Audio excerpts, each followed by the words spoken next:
Most founders dream of disrupting an industry, but this founder already did, and now they're building something new, something bold and highly disruptive. Think along the lines of Palantir. We're hiring a chief of staff, and I'm on the lookout for a highly ambitious ops professional with a track record scaling tech unicorns. Think Immutable, Airwallex, Atlassian, Canva. You'll get extra points if you've scaled a highly ambitious tech startup from early stage to global expansion. What's on offer? Well, it's something unique in Aussie tech startup land. You'll be a founding team member, but it will come with a competitive base and equity package. This startup is revenue generating with product market fit already achieved. You'll work with highly impressive founders and investors who have huge ambition for global domination. If you've scaled ops in a tech unicorn and you're ready to be part of a founding team, this is a conversation you definitely have to make happen. Let's talk. You can reach me, Dexter, at tier1people.com.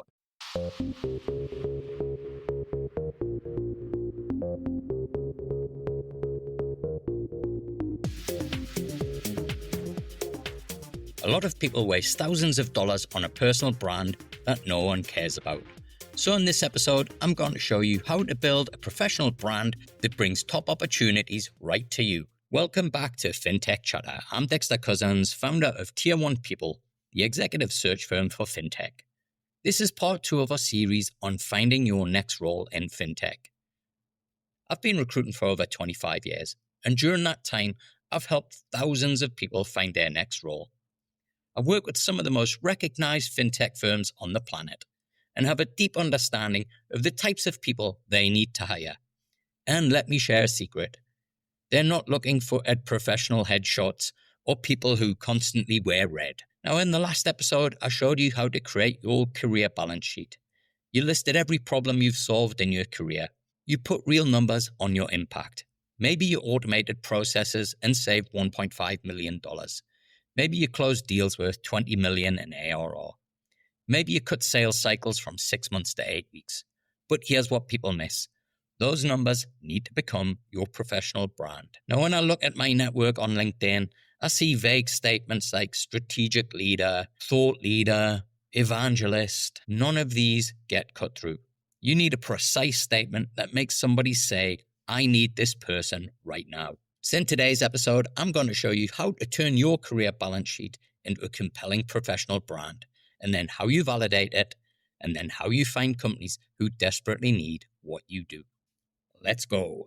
So the first question that I ask anybody when building a professional brand is, what do you want to be known for? If you look at your career balance sheet, all of your achievements are sitting there. Now look for the pattern. What's the thread that runs through everything? Now let me talk you through some real examples. Last week, I caught up with a FinTech exec who I've helped about 5 years ago. He reached out and he said to me these precise words. Last time we caught up, you gave me some advice. What do you want to be known for? Well, here it is. I'm the guy who will take your APAC organization from 100 to 300 employees, enabling you to exit with a highly valued business, engaged staff, and no growing pains. If you're a CFO, you could look at your balance sheet and see that you've raised a Series A 5 mil, Series B 15 million, and a Series C 40 mil. You took the company public with a 200 mil valuation, and your pattern is you take companies from early stage funding to IPO. Your professional brand might be, I'm the CFO who takes companies from seed to IPO. Another example might be one around revenue. Your balance shows that you joined the business at 2 million ARR. You built a sales team from 0 to 15 people, implemented new sales methodologies, and left at 22 million ARR. Your pattern, you scale revenue in the 2 million to 20 million range. Your professional brand, I'm the CRO who scales revenue from 2 million to 20 million ARR. I've put a load of other examples on a worksheet for you that you can download. Just check in the comments. But each of these examples has 3 elements. Element 1 is your role, right? CFO, CRO, head of compliance, product leader, sales VP, whatever it is. The second element is specific numbers. That might be 2 million to 20 million, 15% to 80%, 8 months to 6 weeks. And the third element is the outcome, what actually happened. The license, the revenue, the IPO, the speed, not activities, not responsibilities. We're talking about outcomes. So what I want you to do is to go through your balance sheet and look for those patterns. What's the thread? And write it down as one sentence. This is your professional brand mission statement. Once you've got that down, we're going to test it. Now you need to know if your brand actually resonates. And this is where Lean Startup Method comes in. Build, measure, learn. Think of it like this. You're a fintech founder looking for a unicorn idea. You have a hypothesis, you research, you run tests, you measure results to see if you're right. Your hypothesis is your professional brand statement. Now you go and test it. So the first part is build, and I want you to create some variations on that. So take your brand statement and test different versions. Version A might be, I'm the CFO who takes companies from seed to IPO. Version B might be, I'm the CFO who raises 50 million plus across multiple rounds. Version C might be, I'm the CFO who prepares startups for public markets. These are all slightly different angles on the same capability. What I want you to do next is to measure and track what resonates. Update your LinkedIn headline with version A. Give it a week. Track profile views, connection requests, in-mail messages, who's looking at your profile. Then switch to version B for a week. Compare the numbers. Also test it out in real conversations. When someone asks, what do you do? Use your brand statement and watch their reaction. Do they lean in and ask questions? If they do, that's resonance. Do they nod politely and change the subject? Well, then it's probably not working. Now, as you post on LinkedIn, you want to be using that brand statement as the core theme for your posts. We're going to go into LinkedIn in a lot more detail in another episode, but I just want you to understand that what we're doing now is really going to be the foundations of your success in this job search. Now, the next part you're going to do is to learn and refine your approach based on data. After 3 to 4 weeks, you'll have data. If version A got 40% more profile views than version B, or version C got the most in-mail from VCs and founders, then start to refine your brand based on what's working. This is exactly what startups do. They test messaging, they measure response, they iterate. You're doing the same thing. Now, there is a little trick that can really, transform your results, and that is social proof. Do you ever wonder why people put ex-Google or ex-Uber on their profiles? The answer is simple: social proof and the power of association. Combining this with your professional brand mission statement will turbocharge your results. I want to give you a little example here, and it's a personal one. Back when I was starting Tier 1 People, I had a mission statement that we helped fintech startups turn into scale-ups. And whenever people would speak with me, I'd use that line and they'd say, hey, that's interesting. But there was a fundamental shift, and it came with social proof. And it came actually with a bit of luck and unintended. But I very much learned from this experience. I was at an event in Singapore, and I was introduced as the guy who had just helped Revolut launch in Australia. The response that I got wasn't, hey, that's interested, but we should talk. There's no point in messaging if it's not going through to the right people. So now that you know your brand and you've tested it and you know it works, it's time to find companies who need exactly what you do.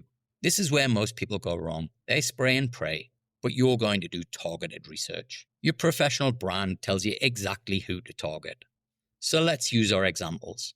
If I'm the CFO who takes companies from seed to IPO, then your target companies are those who've either just raised Series B or C, because they'll probably look to IPO in the next 18 to 24 months, have strong revenue growth, and are operating in IPO-friendly sectors. They're likely backed by VCs or private equity with IPO track records, and you'll find them in Crunchbase by filtering funding round, amounts, or sector, LinkedIn by searching Series C plus FinTech, or VC portfolio pages. Plus, you'll also find a bunch of announcements in the press, as well as ASX announcements. If you're the CRO who scales revenue from 2 million to 20 million ARR, then your target companies are those businesses currently at 2 million to 5 million.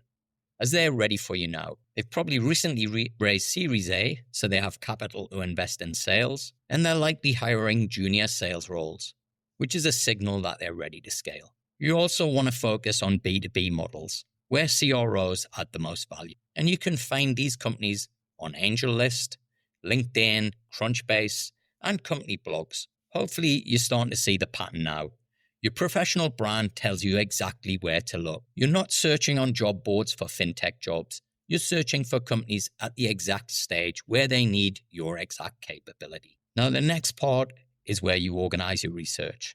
This is what I call your problem portfolio. It's pretty simple. For each target company, track 4 things. The first is evidence that they need you. For example, if you're looking for a CFO role, then a company might have just raised Series C capital led by Sequoia, with a portfolio of companies historically to go public of 18 to 24 months after this round. The CEO has no prior IPO experience based on LinkedIn. You've had a look at their current CFO and they have no experience of taking a business public.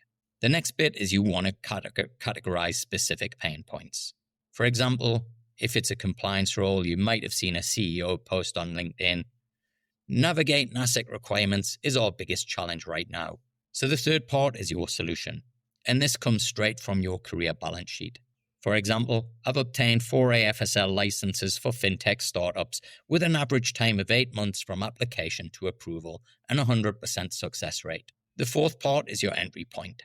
Who do you know? Who can introduce you? What's your angle? So for example, you might be connected to their head of product on LinkedIn. You might know 1 or 2 of their investors. You could reach out directly to the CEO with specific ASIC insights. Create a sequence for at least 10 to 15 target companies. This is your hit list. Not 200 random applications, but 10 to 15 companies you've researched deeply. Now, the next part is the iteration cycle. And this is where it gets powerful. You're going to test your targeting, then improve it. So round 1, you're going to pick 5 companies from your list. You're going to reach out, test your approach, track how many respond, how many want to talk. Now, let's say 2 out of 5 respond. Then that's a 40% success rate. Learn from this round. Look at the 2 who responded. What did they have in common? Maybe they're both Series B companies. Maybe they just both posted about your problem on LinkedIn. Maybe they're both in payments. Look at the 3 who didn't respond. What do they have in common? Maybe they're all Series C or later. Maybe they already hired someone for this role. Or maybe they're not actually at the stage that you thought. Round 2, you're going to adjust your criteria based on what you learned. Research 5 new companies, focus on the patterns from the companies that responded, and reach out again. This time, 3 out of 5 respond. That's a 60% success rate. Round 3, keep refining. Now you're at 4 out of 5, and that's 80%. Can you see what happened? You went from guessing to targeting with precision. You went from spraying and praying and treating your career like a lottery to actually doing something that's super targeted and highly relevant. Most job seekers never do this. They just send the same message to 200 companies. So why bother doing all of this? Well, here's what changes when you do this properly. Before, you might have sent messages out to people saying, hey, I'm applying for your CFO role. I've got 15 years of finance experience. I'm detail-oriented and a strong communicator. I'd love to discuss opportunities. Compare that to, hey, I noticed you just closed your 40 million Series C with Sequoia. Based on their portfolio pattern, you're likely to 18 to 24 months from now be having IPO conversations. I'm the CFO who's taken 3 companies through that exact journey. The biggest challenge is always audit readiness 12 months before filing. I'd like to discuss what you're seeing and share what worked at my last 3 IPOs. Now guess which one gets a response. The second one shows you understand their business, that you've done your homework, you're not applying, you're offering to solve a specific problem they have right now. Now that's the difference between 1% response rates and 80% response rates. So here's what we learned today. Last week we built a career balance sheet, but today we learned how to turn that into your professional brand. You look for patterns from your achievements and you write it as one quantified sentence. You test different versions to see what resonates. Then you identify companies where they need your exact capability and are at the exact stage where you make the most impact. Next week in episode 3, I'm going to do a LinkedIn deep dive. You've got your brand, you've got your target companies. Now we'll show you how to use LinkedIn as a research tool, a networking platform, and a personal marketing engine. We're going to show you how to find the right people, how to get warm introductions, and how to position yourself so the opportunities come to you. You can download the professional brand worksheet and the problem portfolio template in the links in the comments, and I'll see you next week. I'm Dexter Cousins, and until the next episode, keep well.